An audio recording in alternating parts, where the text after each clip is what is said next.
Indonesia katanya kan surga, subur, kaya, lautnya luas, selalu membentang, hutannya indah. Tapi masih ada rakyat kecil yang berjalan tanpa membawa bekal, tanpa membawa sarapan. Mereka hanya membawa tekad sambil berjalan kaki. Kalau hari ini kita peduli, besok mereka jadi cahaya negeri. Kalau hari ini kita abai, Indonesia emas hanya mimpi. Mari buka mata, mari buka hati untuk anak-anak yang sedang menunggu, untuk masa depan yang sedang ditunggu.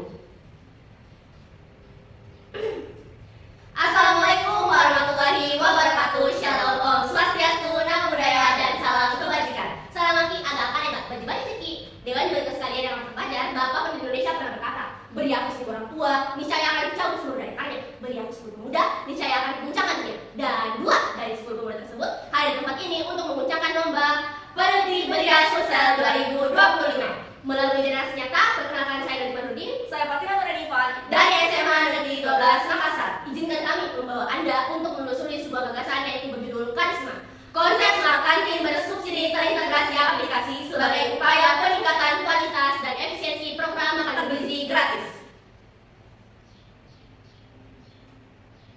Dewan Juri yang amat bijaksana, 1 dari 3 anak Indonesia mengalami stunting akibat kekurangan gizi yang berkepanjangan. Realitanya, 3 dari 4 anak usia sekolah lebih sering membeli jajanan yang tinggi gula, garam, bukan makanan yang bergizi yang menjadikan tubuh dan akal.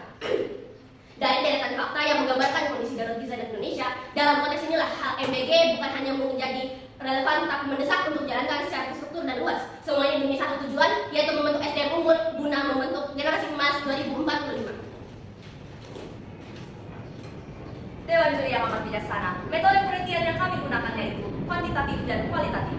Melalui studi, metode ini berkata sesuai dengan menggambarkan kondisi aktual melaksanakan program makan bergizi gratis, sekaligus mengeksplorasi kemungkinan perbaikan melalui data lapangan dan landasan teori. Dan kami mengambil studi kasus di sekolah SMA Negeri 10 Makassar, SMA Negeri 12 Makassar, SMA Negeri 13 Makassar, dan SMA Negeri 19 Makassar.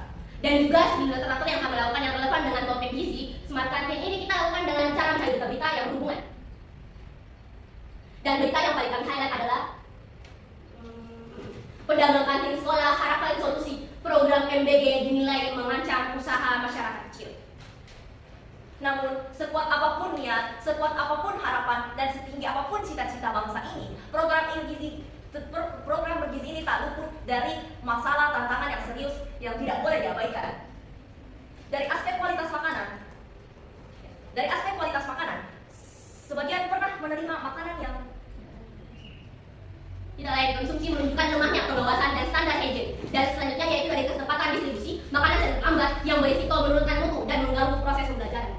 Sedangkan pada tingkat konsumsi, sebagian siswa hanya menghabiskan sebagian porsi dan ada pun siswa yang tidak menyentuh sama sekali makanan mereka.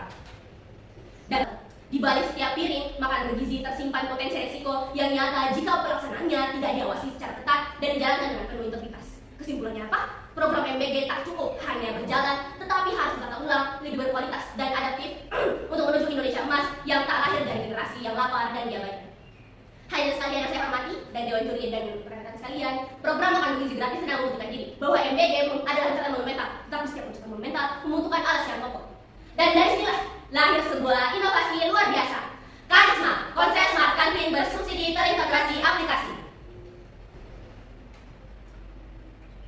Tahap awal dimulai dari proses registrasi dan segmentasi siswa berbasis DTKS, Data Terpadu Kesejahteraan Sosial, yang dimana siswa diklasifikasikan menjadi 2 kategori, yaitu yang pertama, sejahtera, yang dimana mereka menerima subsidi bernilai Rp5.000, dan yang kedua, prasejahtera, yang dimana siswa menerima subsidi Rp Rp10.000.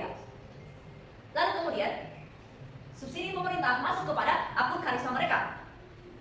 Hal ini mencegah adanya akumulasi saldo dan memastikan dana digunakan untuk konsumsi harian yang sehat. Selanjutnya hanya kami yang verifikasi kelayakan yang akan menjadi mitra Smart Kantin. Jadi apa tugasnya mitra Smart Kantin? Yaitu menyesuaikan mengisi konsep isi piringku sesuai dengan Kementerian Kesehatan serta wajib mengunggah menu harian, harga, foto, dan juga kandungan gizi ke aplikasi. Dengan begitu, siswa dapat memilih makanan berdasarkan informasi yang akurat.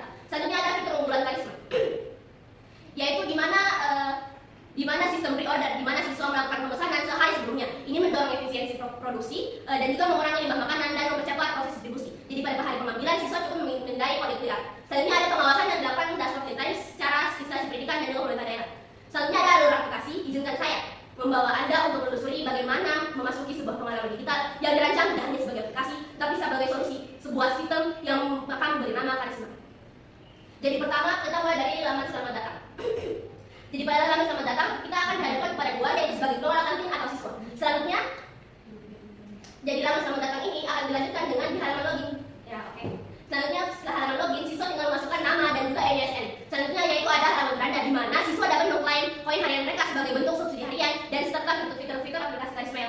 Selanjutnya ada laman pemesanan, di mana siswa ini pada sore harinya setelah mereka pulang sekolah, mereka tinggal melihat apa saja menu-menu yang disediakan, dan juga mereka langsung memilih sesuai dengan yang sudah disediakan smart canteen tersebut. Jadi mereka tinggal memindai kode QR pada siang hari untuk pada makan siang. Selanjutnya ada laman informasi dan edukasi yang dapat dibaca oleh smart canteen dan juga siswa.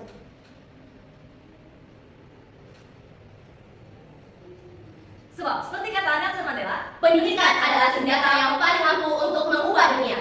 Dan karisma adalah senjata kita yang bergizi, berdaya, dan bermartabat. Terima kasih. Assalamualaikum warahmatullahi wabarakatuh.